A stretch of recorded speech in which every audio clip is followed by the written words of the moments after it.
Hello, ladies and gentlemen. Welcome back to another episode of The Leo Effects. Today I'm joined by a special guest. He's done quite a few things, and I'm going to definitely let him tell you what those things are. I don't want to take that away from him, but I would like you all to please give a warm welcome and in joining us on the show, Mr. Barry Papick. How are you, sir? Very good. Very good. I'm excited to be here. Well, thank you very much. We are definitely, we being myself and the listeners, excited to hear what it is that you do. So let's kind of launch right into this thing full steam ahead. And can you tell us what it is that you do or have done or are doing kind of thing? Absolutely. I'm an actor and an acting coach. I'm still a working actor. I've been in movies like Private Parts and Shimon, Nation's Fire, which just came out. I have The Big Rat, which is coming out soon, directed by Thomas Churchill. And I coach some of the biggest people in Hollywood. I've been really lucky. I've been the on-set coach for Gus Van Sant, Gary Fleeter. I was on-set coach for the movie Finding Forrester, Labor Pains, The Express. So I've coached people like Sean Connery and F. Murray Abraham and Rob Brown and Anna Paquin. So basically, I'm a jack of all trades, more or less. Yeah, that's really cool that you've interacted and coached all those people. That's a wild. That must have been a wild ride. I've been really lucky. I coach RZA from the Wu-Tang Clan, and it's been a lot of fun.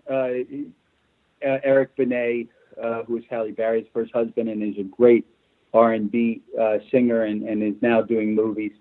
So, I've been really fortunate that the people that I've met over the course of, coaching, has been really exciting. And Alec Baldwin is one. So, I just coach a lot of people. And we won an Oscar when Jamie Foxx did Ray.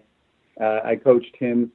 It's always been exciting and a lot of fun. But, I've always been an actor. I've been an actor for 35 years. Wow. And I've been really fortunate. Yeah. That's it just shows how old you are, that's all. What was it that made you decide to get into acting or what came first, the chicken or the egg? Was it acting first and then coaching or? Yeah, it's a funny story actually. I was an actor. I had graduated from George Washington University, and I had an English and a political science degree, and was thinking about going to law school. And then I went to New York, and I met Lee Strasberg, who was my biggest influence. And I became an actor. Lee was the best coach in the world. And then about 15 years later, I was walking down the block in Manhattan on 47th Street, and I bumped into an old acting teacher of mine, nice. Susan Grace Cohn. And Susan said to me, I'm opening a school. Would you like to come teach? And I said, no, absolutely not. And she said, just come teach a Saturday class and see if you like it. And I did. And I taught it and I liked it. And I continued to teach after that. And then slowly but surely got hired to do on-set coaching and coaching different people. I coach a girl named Sonia Sohn, who was on The Wire. And she has 5 series on television now. And Gus Van Sant called me and said, can you come and coach on Finding Forrester? And I did that. So, I've been really fortunate. And it all just started with me walking down 47th Street. That's awesome. That's a really cool story. Yeah. It's like one of those right place at the right time kind of things. It really was. And, Susan was starting this school, and I really didn't think teaching was in the cards for me or what I wanted to do. But once I started to do it, I really found that I enjoyed it. I enjoyed working with actors. And, just over the years, I've been really blessed with working with great actors. And the thing that I find is that actors really want to be coached. Actors really want to take a look at a different perspective and, see the way that other people, see a scene. in a movie or in a play. So I've been really lucky. I worked with Dennis Quaid on The Express, and I really loved Dennis, and he was just really excited. So I've been really lucky. Lindsay Lohan, all people who really want, to see a different perspective on what they're doing. Oh, okay. I gotcha. So what was it that made you decide to want to be an actor in the first place? Well, I had come out of college, and I was really thinking about going to law school, but I had done some acting in college. Okay. And, I decided that, I would go to Lee Strasberg. I was doing a lot of writing at the time, and I thought it would help my writing. But I think in the back of my mind, I really wanted to be an actor. So then I went to the Strasberg Institute, and I met Lee Strasberg, and he was such a powerful force and an exciting guy. And I just decided that acting was what I wanted to do, and I just continued to do it for the next 35 years. Wow. That must have been a huge influence to get you to want to do that for so long. He was terrific. He was, besides the most intelligent man I ever met, he was the most well-read man I ever met. And he knew so much about acting and the psychology of acting. So it was really exciting. And, I was in New York at a very fervent time. I got to study with Uta Hagen for 2 years, and I loved Uta, and she was terrific. And I took a script interpretation class with Stella Adler. And then I met a woman named Susan Batson, who's still probably the top coach in the world. And Susan was amazing, and we worked for years together. As a matter of fact, I came out to Los Angeles to open her school in Los Angeles. And after about 6 months of that, I moved on and started teaching on my own. Wow. Nice. Jeez. So, when you were going through all that and you were deciding whether to go to law school or become an actor, did you have, you finally settled on it, did you have a lot of support from your family? Oh, no, not at all. No support from my family. Oh. As a matter of fact, my folks were very adamant in the fact that, I should go to law school. But it just wasn't what I wanted to do at the time. And, I think that they sort of came aboard after they started seeing me on film. I did the movie Private Parts, and they went to see that. And, so once, and I was on television in a series called Swan's Crossing. So I think once, they started to see that I was working, they felt more comfortable with what I was doing. I see. All right. And have you done any conventions or autograph shows or anything like that? I'm very glad you asked that. Because actually, next week, next Saturday, February 8th, I'm doing my first autograph show. Oh, cool.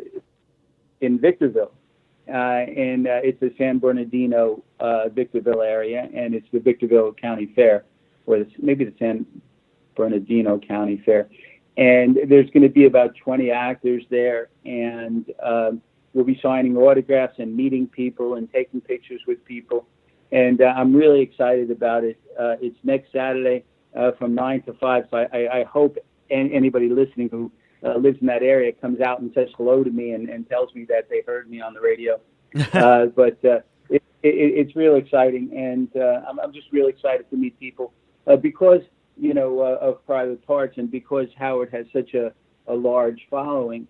There's a lot of people who want to meet people from that movie, so I'm really excited about that. Yeah, that would be. I didn't realize that was your first autograph show. I really hope you enjoy that. That should be a lot of fun. I can't wait. I can't wait. I'm looking forward to meeting people, and it's funny because you walk down the street, and there's always big Howard Stern fans, and you always meet people. You never know where you're going to meet people, but this is a situation where people come to meet you, and I'm really excited about that. That's awesome. Kind of touching back on the acting part of this, do you have a preferred genre that you like to do, or just kind of anything? Well, I mean,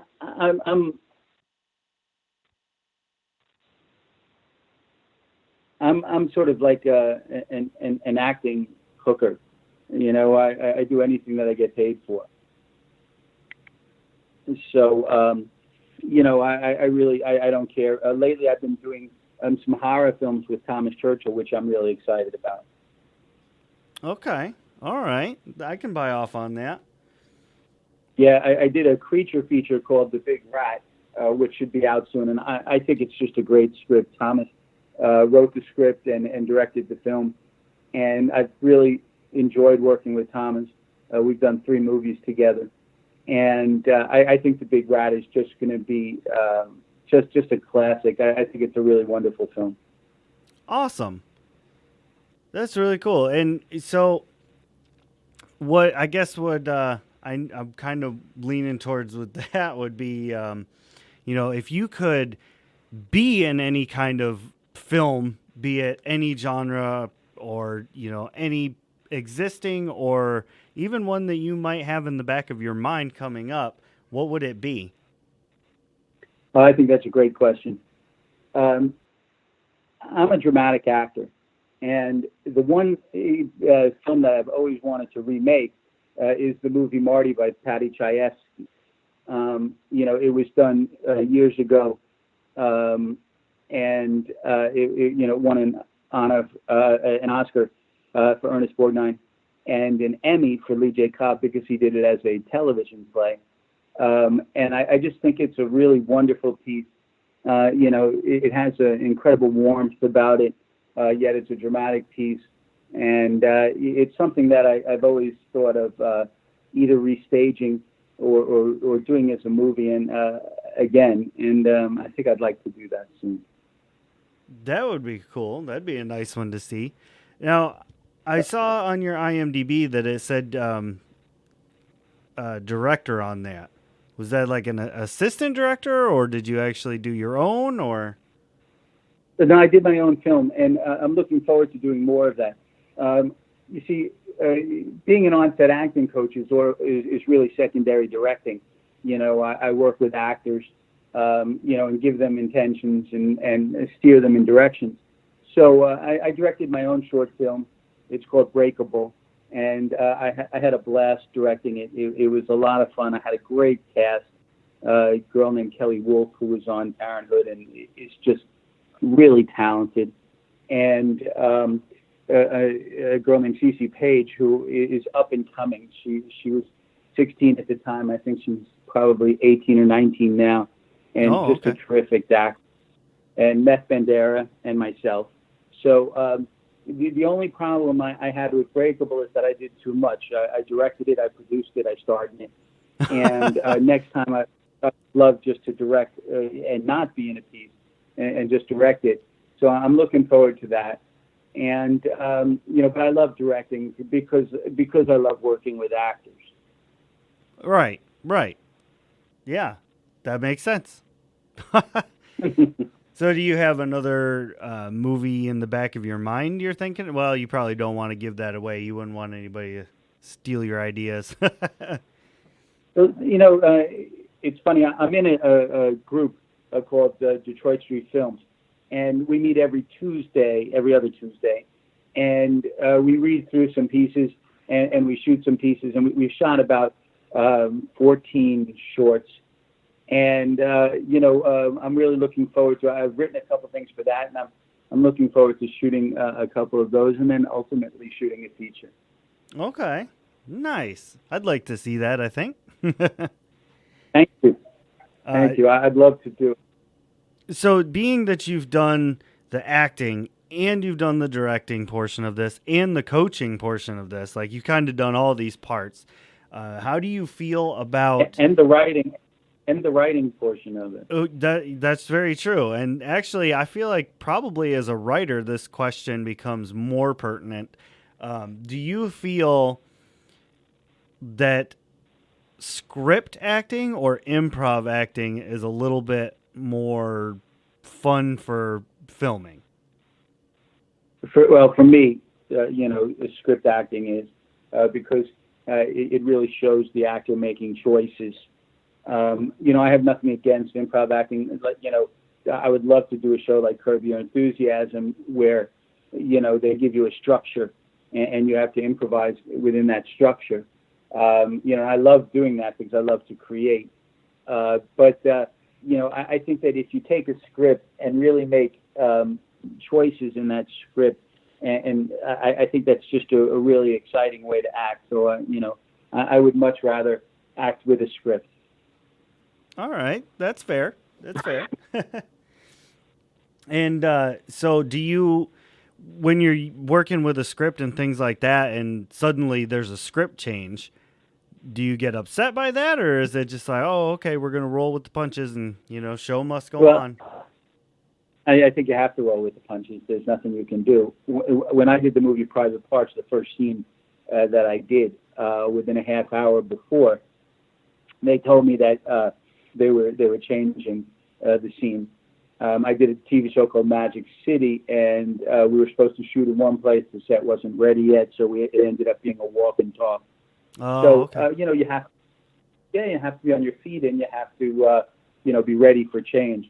And that was the great thing about Private Parts was, we were changing on the run a lot.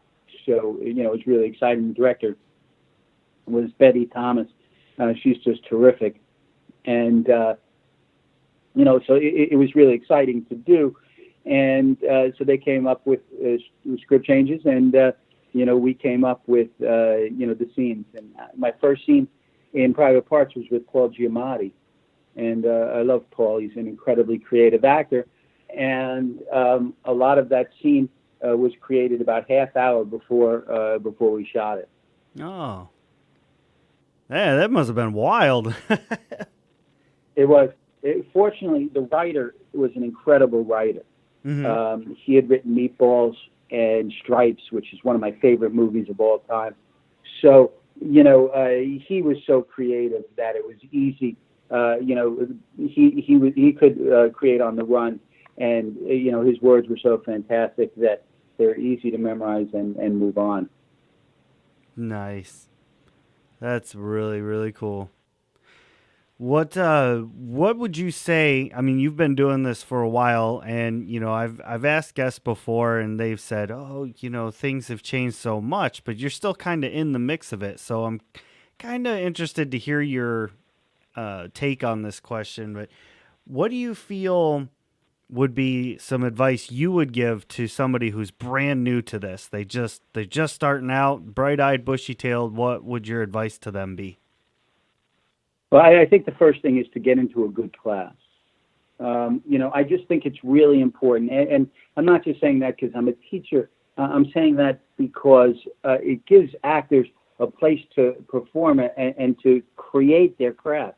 The worst thing is working with an actor who, is fresh off the boat and has never worked and never taken a class, and you get on set and they really don't know what to do.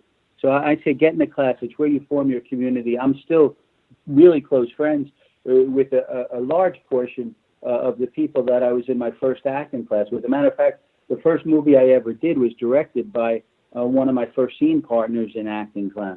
So I say the first thing is get into class. Okay. Read as much about acting as you possibly can, but find a teacher. And, if you're in Los Angeles, give me a call. And, find somebody that you like and work hard. And the harder you work, the proof is in the pudding. The harder you work, the better actor you'll be. All right. That's some good advice. So I kind of want to turn it away from the professional aspect of this a little bit. I mean, I'm not going to try and, dig for your deep, dark secrets or skeletons in your closet or anything, but, just some kind of general questions about Barry. I want to hear about you. So, after a nice long day, like what do you do to unwind? I love to go to the movies. I see all the movies that are out. I'll throw myself in front of Sports Center, of course. I need to see some GW basketball every once in a while. and I'm a Clippers fan and a Knicks fan. So things like that. I fly east a couple times a year to see the Giants play because when it comes to football, I'm a huge Giants fan. And I always find it relaxing, just to sit in front of the television and watch some sports when I'm not working. There you go. That's cool. That's a nice way to unwind. You have Yeah, any absolutely. you have any hobbies that you like to do? I guess my biggest hobby would just be, watching movies. I Okay. go to the movies a couple times a week, and I play poker occasionally, and that's always fun. But you know, that's about all. You pretty good at poker? I am. I've been doing it for a long time, so it's a lot of fun. The key is don't try to make a living playing poker because you'll get crushed. Do it because it's Now, is that like a warning shot to anybody you play poker with? absolutely, absolutely. Enjoy yourself. Don't go crazy. Nice. Is there a particular food that you like more than others? Oh, absolutely. I love Italian food, Okay. and my father was an incredible chef, a chef turned construction worker, which is very interesting. Oh, all right. But my father made baked ziti. It was incredible, shrimp parmesan, and so I still love those, and I still love going out and getting a nice Italian meal. Although I'm a huge fan of rotisserie chicken also. But I'd say those are my two staples. I'll do Italian food a couple times a week, and some rotisserie chicken a couple times a week, and then we'll spread it out and see what else we can touch upon. I see. I see. And when you were in New York, since you're a fan of Italian food, were you ever able to get into the Rayos? Oh, absolutely. I lived in New York for 18 years. So I basically, tried out every Italian restaurant. And Rayo's was amazing because, they have those big meatballs that are Yeah. really fantastic. Oh, they're great. And I've been to Rayo's in Vegas also now. They have one in Caesars, which is really fantastic. Yeah. Yep. Uh, so I do that. But my favorite place was Little Italy in New York. There was a place called Lunis, and it was an old style Italian restaurant. And Mama Luna would come out and talk to you, and it was just the best. That sounds cool. Like having, old mama come out and pinch your cheeks and tell you you're too skinny. Absolutely. And the funny thing is that it was one of my father's favorite places, so it just went down. It was sort of passed along. And when I was a kid, my father was a creature of habit. So every other week we would go to Little Italy, and every other week we would go to Chinatown, and every Sunday we went out to dinner. So either we ate Italian food or Chinese food every week. Oh wow. Dang, that's a lot of Italian and Chinese. Oh, it was fantastic. It was fantastic. Wow. Now you said that your unwinding and hobby is going and watching movies and things like that. So aside from movies of your own, what's one of your all-time faves? Well, I think The Godfather is the greatest movie ever made. Okay, all But right. of course, that's just my opinion. Right. Um, I love Pulp Fiction, Schindler's List, Tootsie. I think Tootsie is just an incredible comedy. Stripes. Those are some movies. I think that Godfather just stands above them all. I was lucky enough; I got to work with Al Pacino. We did a movie called Simone together, and Al is just a terrific actor and just amazing to watch. And to me, Brando's the greatest actor who ever lived. So watching those actors all work together It was just amazing. That's awesome.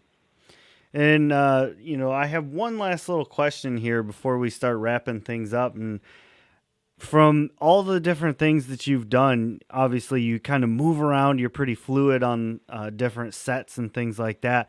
Do you have any, particularly funny stories that might have happened backstage that people wouldn't see in a blooper reel?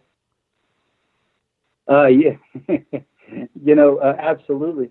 I remember when we were shooting Finding Forrester, um, one of the young actors whose name I won't mention went up to F. Murray Abraham, and he said, Mr. Abraham, I think you're saying this line wrong.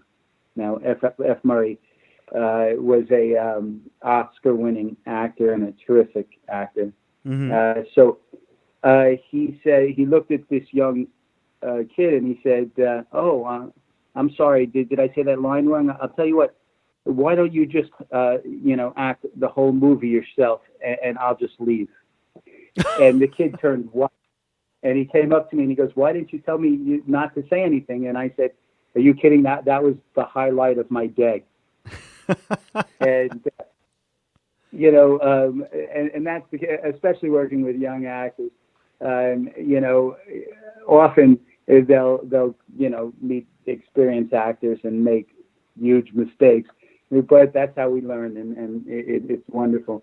Right. But on set, I've been really lucky in the fact that I've worked with some wonderful, wonderful actors. Like I said, Dennis Quaid, Sean Connery, Saul Rubinak, who I just think is a terrific actor and a wonderful actor. And if you don't know who he is, just look him up because he's incredible. I was on Chadwick Boseman's first film. He played Floyd Little in The Express.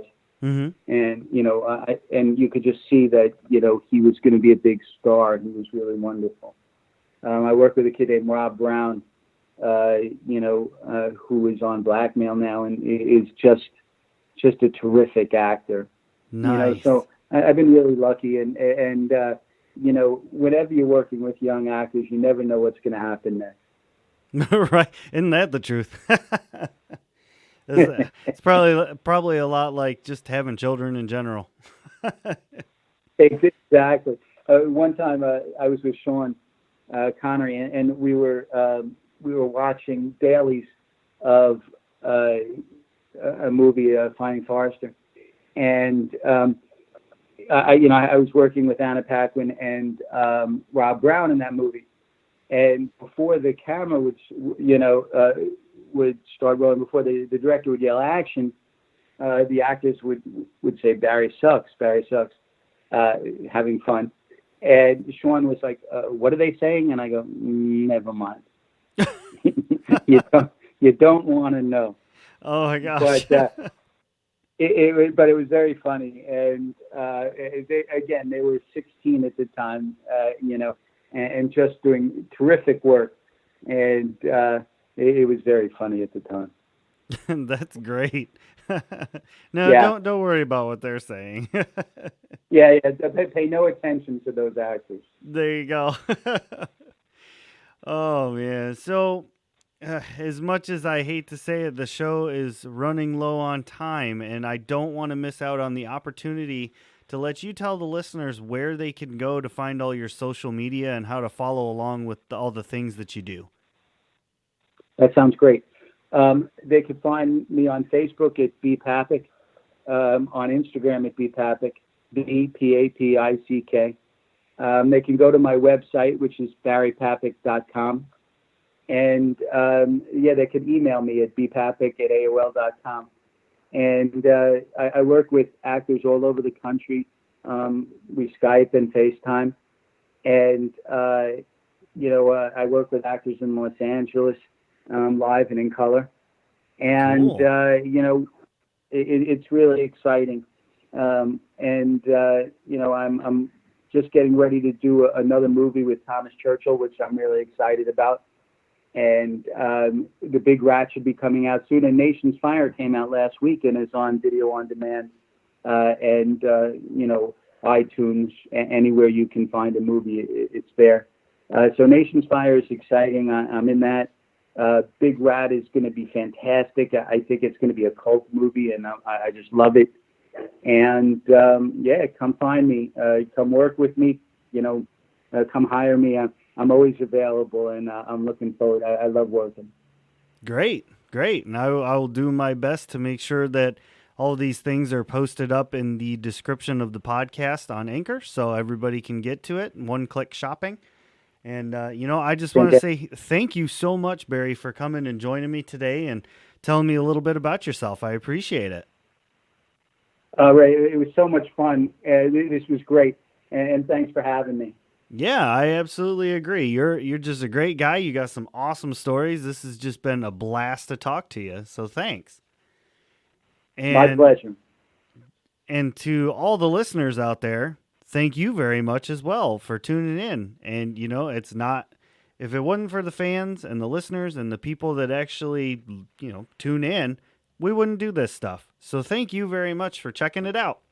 And we will see you all next time.